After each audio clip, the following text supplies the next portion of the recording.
الله من الشيطان الرجيم. بسم الله الرحمن الرحيم.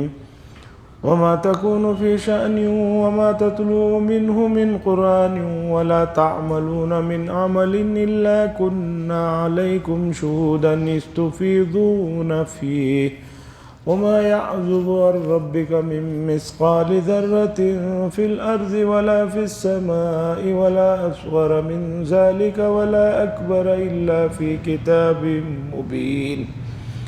ألا إن أولياء الله لا خوف عليهم ولا هم يحزنون الذين آمنوا وكانوا يتقون لهم البشرى في الحياة الدنيا وفي الآخرة لا تبديل لكلمات الله ذلك هو الفوز العظيم.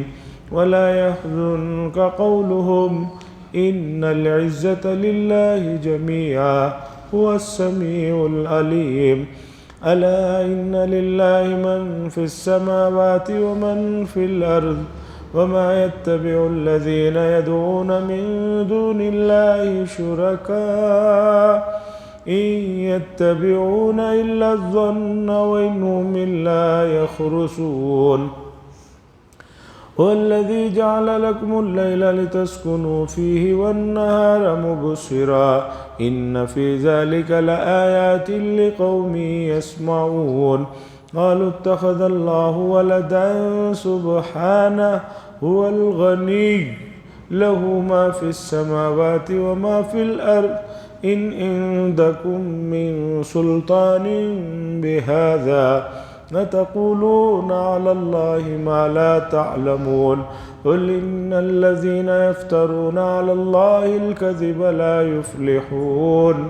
متاع في الدنيا ثم إلينا مرجعهم ثم نذيقهم العذاب الشديد بما كانوا يكفرون.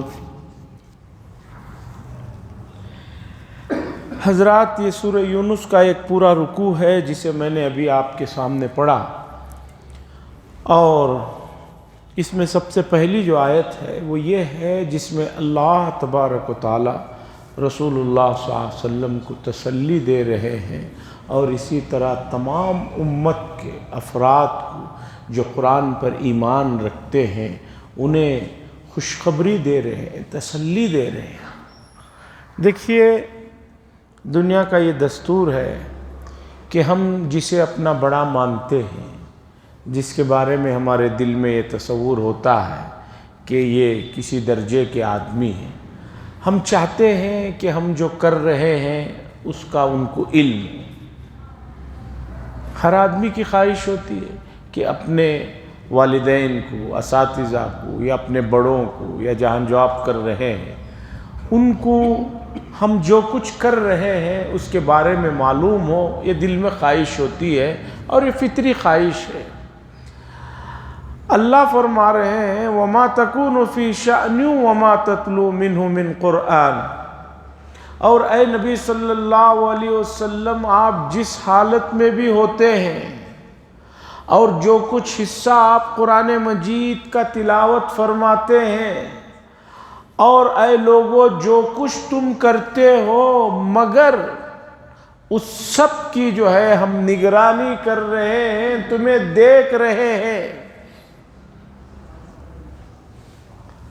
اس لیے کوئی بھی آپ نیک کام کرتے ہوئے جتنا ہو سکے اس کے اندر اخلاص کو بھر دیجئے، چونکہ آپ کا ہر عمل اس کی نگرانی فرشتے تو کر ہی رہے ہیں۔ یہاں قرآن کہہ رہا ہے کہ جو سا بھی آپ عمل کر رہے ہیں اللہ تعالیٰ اس کی نگرانی کر رہے ہیں، اور اللہ فرما رہے ہیں نبی صلی اللہ علیہ وسلم، آپ جو قرآن کا کچھ حصہ تلاوت کرتے ہیں ہم وہ بھی دیکھ رہے ہیں۔ یوں سمجھیے کہ آپ ایک ایسے حال میں بیٹھے ہوئے ہیں کہ جہاں پر بہت ہی اعلیٰ درجے کے کیمرے لگے ہوئے ہیں، ایسے کیمرے لگے ہوئے ہیں کہ ان کیمروں میں صرف آپ کی صورت ہی نظر نہیں آ رہی ہے بلکہ آپ کے اندرون کی چیزیں بھی جو ہے محفوظ کی جا رہی ہیں۔ بہت ساری جگہ کیمرے ایسے ہوتے ہیں کہ وہاں پر صرف تصویر ہی نہیں، ویڈیو ہی نہیں، بلکہ آڈیو بھی جو ہے محفوظ ہوتا ہے حساس علاقوں میں۔ اللہ فرما رہے ہیں کہ یہ پوری دنیا ایک انسان کے لیے ایک ایسی جگہ ہے جہاں پر اس کی ویڈیو، اس کی آڈیو تک ہی بات نہیں، بلکہ اس کے اندر دل کی گہرائیوں میں جو خیالات پنپ رہے ہیں اس کی بھی پوری ریکارڈنگ ہو رہی ہے اور محفوظ ہو رہی ہے۔ جو نیک کام کر رہے ہیں وہ لوگ خوش ہو جائیں کہ ہمارے اعمال ضائع ہونے والے نہیں ہیں، اور ان لوگوں کے لیے بہت ہی زیادہ سوچنے کا مقام ہے، ڈرنے کا مقام ہے۔ جو برائی کر رہے ہیں انہیں بھی ڈرتے رہنا چاہیے کہ تمہاری آڈیو، ویڈیو اور پوری اندر کی اسکرین بھی جو ہے میموری میں جو ہے محفوظ کی جا رہی ہے۔ تو یہ بڑی خوشی کی بات ہے کہ ہمارے رب ہمارے کاموں کو دیکھ رہے ہیں۔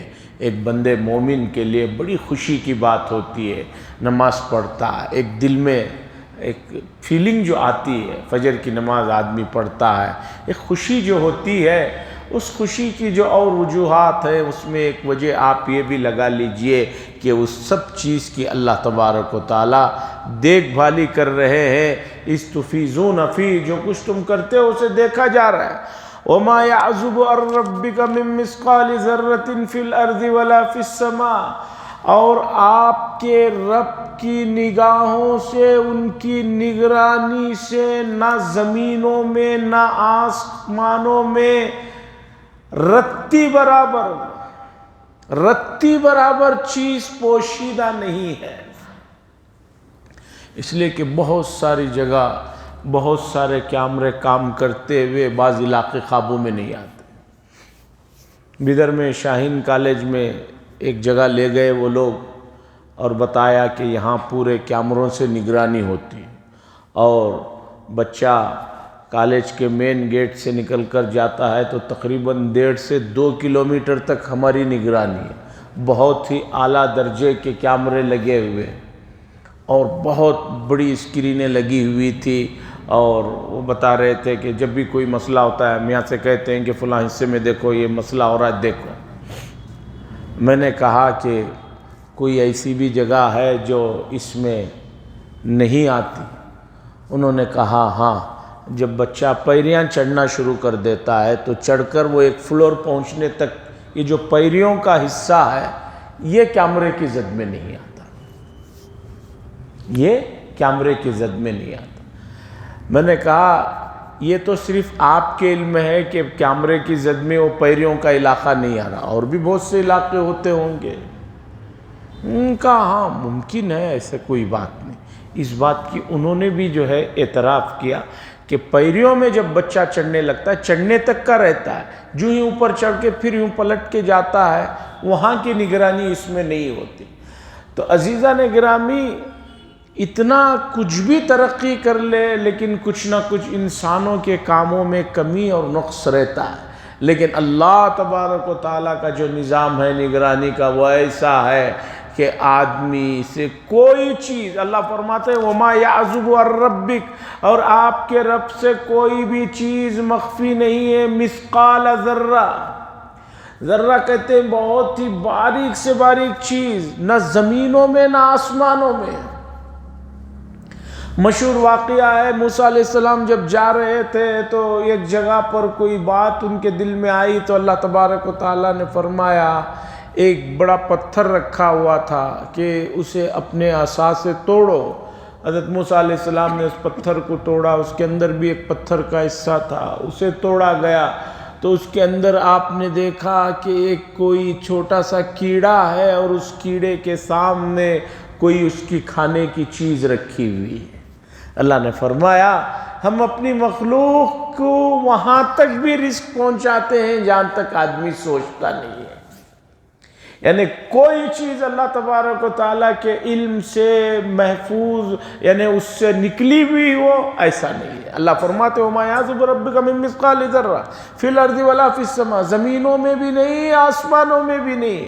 اور اس کے بعد اللہ فرماتے وَلَا أَصْغَرَ مِن ذَلِكَ، اور اس سے بھی چھوٹی چیز ذرے سے بھی چھوٹی سے چھوٹی چیز جو ہو سکتی ہے، ولا اکبر، اور یا اس سے بڑی چیز، الا فی کتاب مبین، مگر وہ لوح محفوظ میں اس کی تمام ڈیٹیلز لکھی ہوئی ہے، محفوظ ہے۔ اس لیے مایوس ہونے کی ضرورت نہیں، جو حالات کبھی آتے ہیں نا امید ہونے کی ضرورت نہیں، ایسے جملے کہنے کی ضرورت نہیں کہ خدا دیکھ رہے ہیں یا نہیں دیکھ رہے، میری سمجھ میں نہیں آتا، کیا کیا حالات سے ہم گزر رہے ہیں۔ سب حالات کا علم اللہ کو ہے، کیا پتہ کہ ان حالات کی وجہ سے آپ کو کیا مقامات ملنے والے ہیں۔ بعض مرتبہ ایک آدمی پر مصیبت آتی ہے، مصیبت پر مصیبت آتی ہے، لیکن ان مصیبتوں سے وہ مایوس نہ ہو، بلکہ ہو سکتا ہے کہ ان مصیبتوں سے اس کے مقام کو بلند کیا جائے۔ اور ہمارے سامنے انبیاء کی تاریخ ہے، خاص طور پر حضرت سلیمان علیہ السلام کو جہاں اتنی بڑی سلطنت ملی، وہیں آزمائشوں کا دور رہا۔ یوسف علیہ السلام کو اتنی بڑی حکومت ملی، اس سے پہلے جیل خانے کی آزمائش رہی۔ ایوب علیہ السلام کو سب کچھ ملا، لیکن اس کے بعد بیماری کی شکل میں ایک لمبا عرصہ بڑے دکھ اور درد میں، کرب میں گزرے ہیں۔ یونس علیہ السلام کو جہاں اتنا بڑا موقع ملا، وہیں پر بطور آزمائش سمندروں کی گہرائیوں میں، مچھلی کے پیٹ میں انہیں رہنا پڑا۔ اور سب سے آخر میں میرے اور آپ کے اور ہم سب کے آقا سید الثقلین احمد مصطفیٰ محمد مجتبیٰ صلی اللہ علیہ وسلم کی مکی زندگی کو دیکھیے کہ کن حالات سے دو چار ہوئے ہیں۔ سیدہ عائشہ رضی اللہ تعالیٰ عنہ نے پوچھا، جب احد کی لڑائی میں مدینہ منورہ میں پہنچنے کے بعد تیسرے سال ایک جنگ ہوئی احد کی، اس لڑائی میں بڑے حالات یہ رہے، اتنے حالات درمیان میں کچھ دیر کے لیے بگڑے کہ جس میں رسول اللہ صلی اللہ علیہ وسلم نے جو جنگی ٹوپی پہنی ہوئی تھی وہ ٹوپی دھس گئی تھی، اور رسول اللہ صلی اللہ علیہ وسلم کے دندان مبارک دانت بھی شہید ہو گئے تھے، خون نکل رہا تھا، اور حضرت فاطمہ رضی اللہ تعالیٰ عنہ وغیرہ کپڑے کو جلا کر اس کی راکھ رکھ رہے تھے تاکہ خون نکلنا بند ہو جائے۔ قصہ مختصر، اس واقعے میں گئے بغیر ہلکا سا کہ بڑا عجیب مرحلہ تھا۔ سیدہ عائشہ رضی اللہ تعالیٰ عنہ نے پوچھا تھا، یا رسول اللہ صلی اللہ علیہ وسلم، احد میں یہ جو حالات پیش آئے، اس سے بھی سخت اور اس سے بھی تکلیف دہ دن آپ کے اوپر کبھی گزرا ہے؟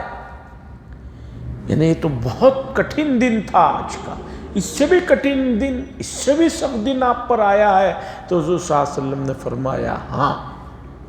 اس کے بعد حضور صلی اللہ علیہ وسلم نے بتایا کہ میں مکے کے لوگوں کو جب اللہ کی بات سناتے دیکھا کہ یہ مان نہیں رہے ہیں، تو میں طائف گیا، اور طائف میں وہاں 3 بڑے قبیلے تھے، 3 بڑے قبیلے کے سرداروں سے ملاقات کیا، اور مکے کے میں ایک محترم خاندان کا بھی تھا، اور ان کو میں نے اپنی بات سنائی، تو ان لوگوں نے بات سننے کے بعد اسے قبول کرنا تھا یا نہیں، تو کم از کم عرب لوگوں کا جو مہمان نوازی کا خاندانی نظام ہے، جو ایک اعلیٰ درجے کی چیز ہے، انہوں نے نہ میری بات مانی، نہ خاندانی اور نہ شرافت کا مظاہرہ کرتے ہوئے مہمان کا اکرام کیا، بلکہ ان لوگوں نے، تینوں لوگوں نے بہت زیادہ بدتمیزیاں کی، اور بدتمیزیاں کرتے کرتے آخری درجہ یہ کیا کہ محلے کے طائف کے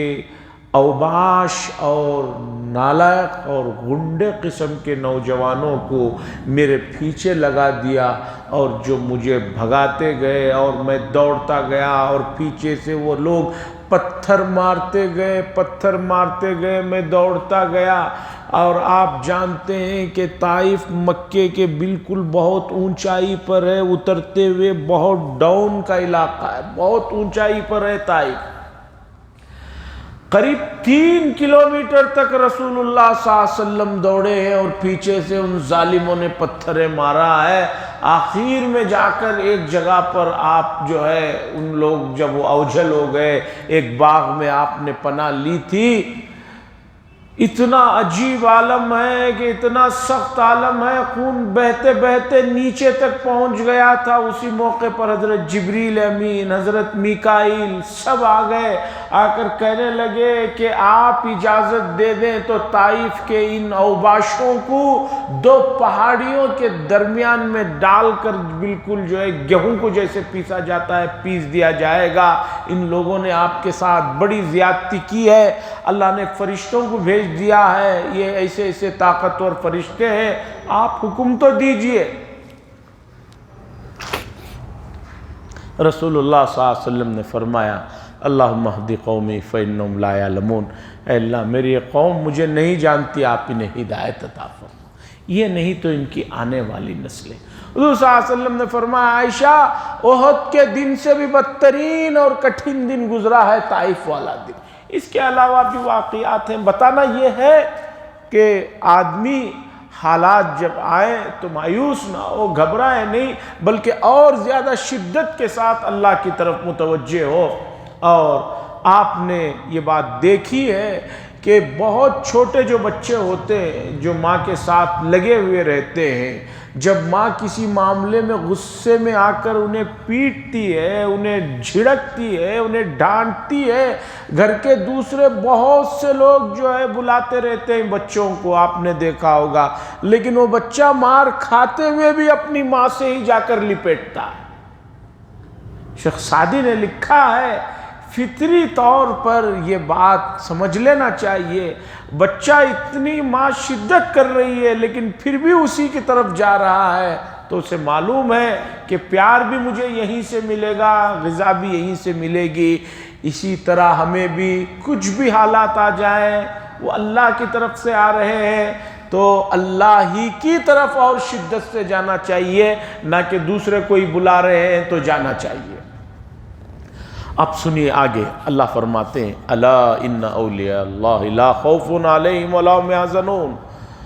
ذرا توجہ سے سنیے، خبردار، الا کا لفظ جو آتا ہے عربی زبان میں متنبہ کرنے کے لیے، ہوشیار ہو جاؤ، بے شک اللہ کے جو دوست ہیں ان پر نہ کسی قسم کا خوف ہوگا اور نہ وہ غمزدہ ہوں گے، نہ رنجیدہ ہوں گے۔ اس میں اولیاء اللہ کا لفظ آیا ہے، اولیاء ولی کی جمع ہے، ولی کے معنی دوست، ولی اللہ کے معنی ہے اللہ کا دوست، اولیاء اللہ کے معنی ہوئے اللہ کے دوستاں، جمع کا صیغہ ہے۔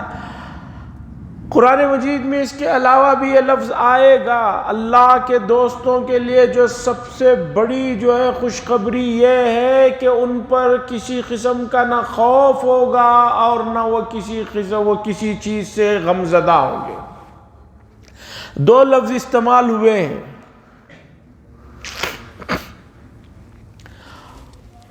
خوف کا تعلق مستقبل سے ہے، فیوچر سے ہے، آدمی کو خوف ہو رہا ہے فیوچر میں کیا ہونے والا ہے، کیا ہونے والا ہے، میرا کیا ہوگا، میری اولاد کا کیا ہوگا۔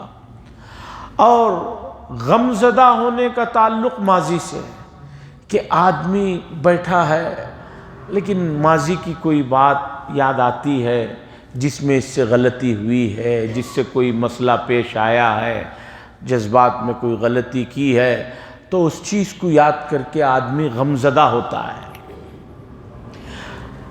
پوری زندگی میں ایک آدمی کو دنیا میں یہ نعمت ملنا بہت مشکل ہے، کسی بھی آدمی کو آپ ملیے، یہ دو نعمتیں کہ اسے فیوچر کا خوف نہ ہو اور ماضی کی کوئی بات پر وہ غمزدہ نہ ہو، ایسا آپ کو آدمی ملنا بہت مشکل ہے۔ جس آدمی کو ملیں گے آپ سب سے بڑے آدمی سے جا کر ملیے، وہ یہ کہے گا کہ بھئی مجھے خوف ہے کہ فیوچر میں جو میں نمبر 1 ہوں پوری دنیا میں مالداری میں یا نمبر 10 کے اندر میرا نمبر آتا ہے، مجھے خوف رہتا ہے کہیں اس سے میں گیچے نہ گر جاؤں۔ عہدیداروں کو اتنا مسئلہ رہتا ہے، جتنے بڑے بڑے لوگ ہیں، بڑے بڑے پوسٹ ہیں، سی ایم ہیں، پی ایم ہیں یا اور بھی جو بڑے پوسٹ ہیں، مستقل انہیں خوف رہتا ہے کل کیا ہونے والا ہے۔ مکہ المکرمہ میں میری ایک ملاقات ہوئی ڈاکٹر سے، بلکہ یوں کہیے کہ نفسیات کے ماہر سے، اتفاقاً وہ بنگلور کے رہنے والے تھے، شانتی نگر کے ایریے کے تھے۔ مجھے بتایا گیا ان کے بارے میں کہ ملک فیصل رحمہ اللہ جو سعودی عرب کے بادشاہ تھے اور بہت دیندار اور متدین بادشاہ تھے، اور اتفاق دیکھیے کہ بھتیجے کے ذریعے سے ان کا قتل کروا دیا گیا، ملک فیصل کا، ان کے بھتیجے نے انہیں شوٹ کر دیا تھا، ختم ہو گئے تھے۔ بڑے آدمی تھے، بڑا انہوں نے کام کیا۔ سازشوں کو سمجھنے کی ضرورت ہے۔ جب مصر اور اسرائیل کا مسئلہ پیش آیا 71 کے زمانے میں، تو اس موقع پر بڑے حالات آئے۔ اس کے بعد 3 آدمی اٹھے، 3 آدمیوں نے کہا کہ ہمیں امت کے لیے کچھ کرنا ہے۔ ایک ملک فیصل، اور ایک پڑوس کے بھٹو صاحب، اور تیسرے ایران کے شاہ۔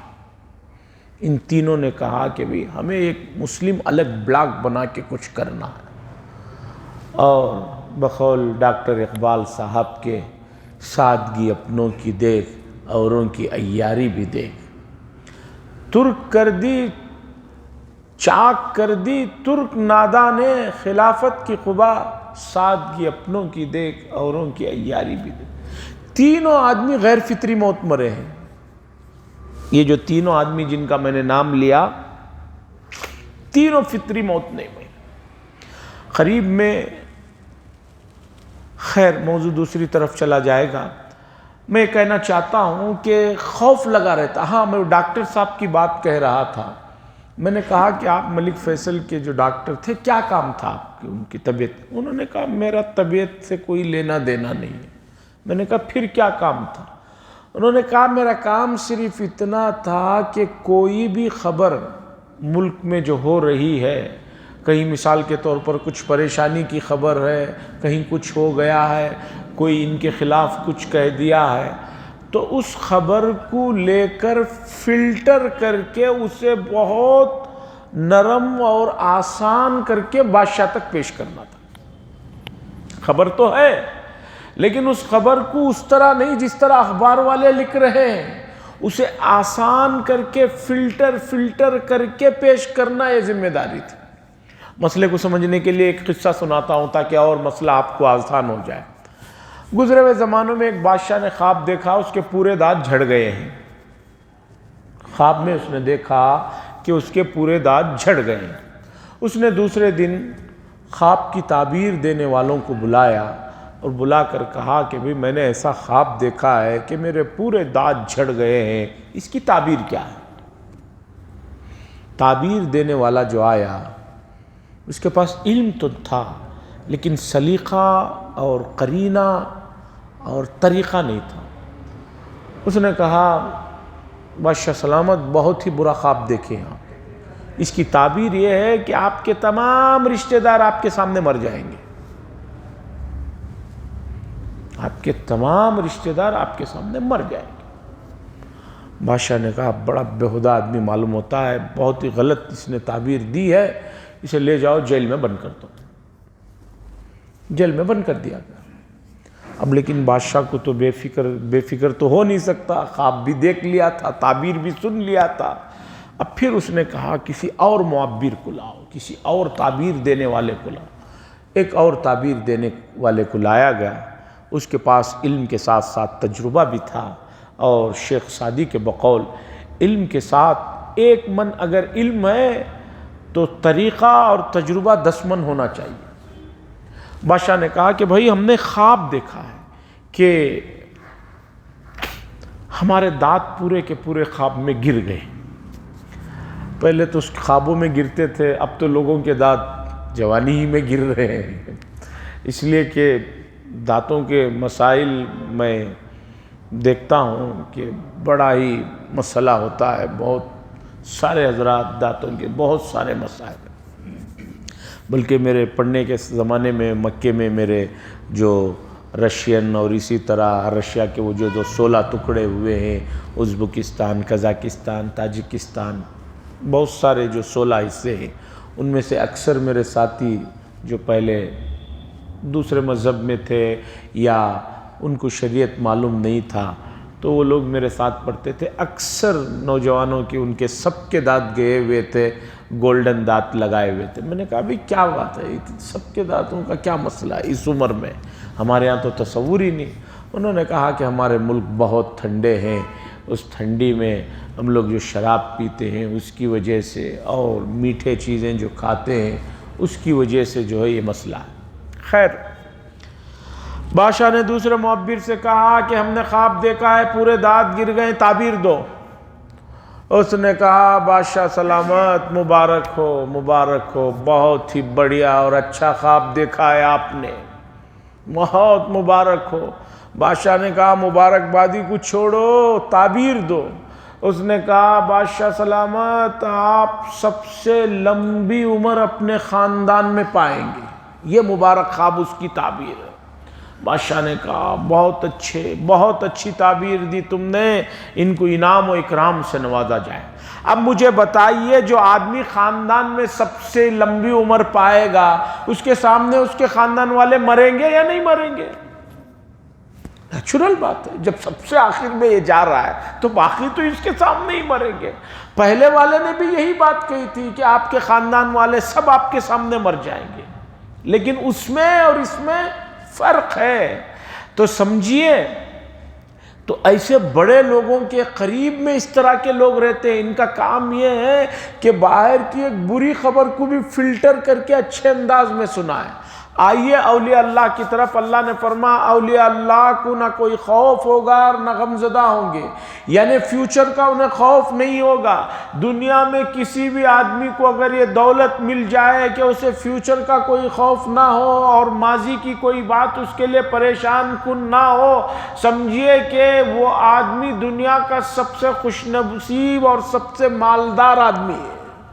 اور پتہ چلا ایک آدمی کے پاس سب کچھ ہے لیکن اسے ہر وقت فیوچر کا خوف لگا ہوا ہے اور گزرے ہوئے ماضی کی غلطیوں کو یاد کر رہا ہے۔ بعض لوگ صرف ماضی کی غلطیوں کو یاد کر کے جو ہے اپنا ماضی تو برباد کیے ہی ہے، حال اور مستقبل بھی برباد کرتے ہیں۔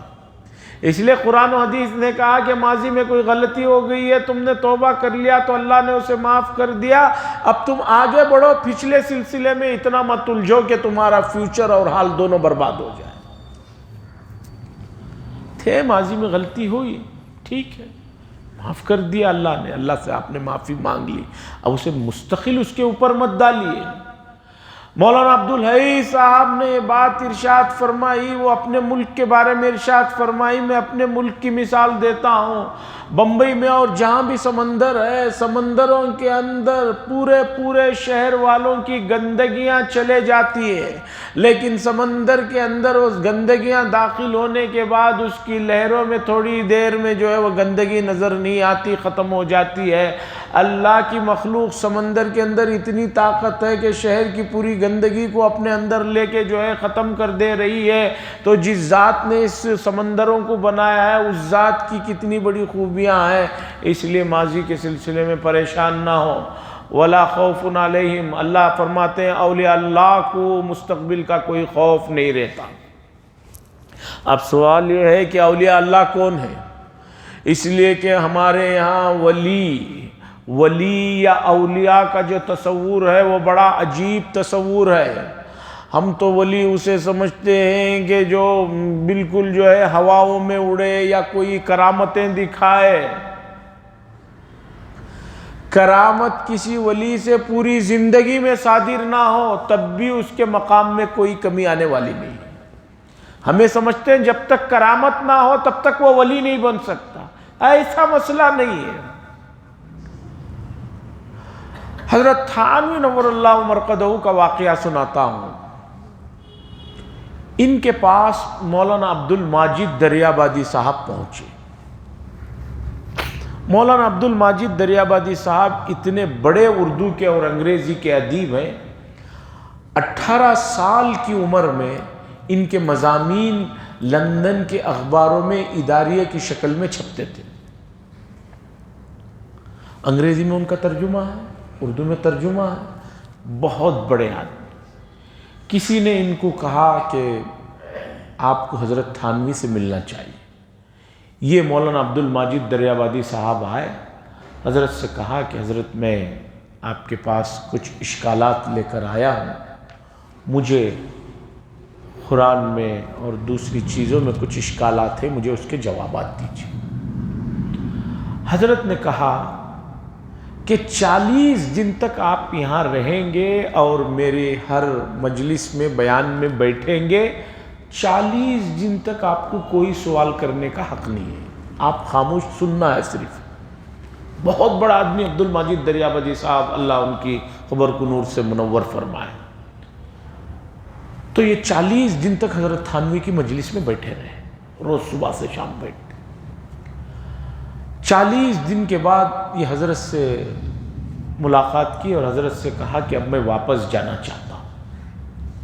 حضرت نے پوچھا کہ بھئی ہم نے کہا تھا 40 دن تک آپ کو سوال نہیں کرنا ہے، 40 دن ہو گئے، اب آپ کو جو جو اشکالات ہیں، جو جو سوالات ہیں، وہ سوالات کیجئے، میں جواب دیتا ہوں.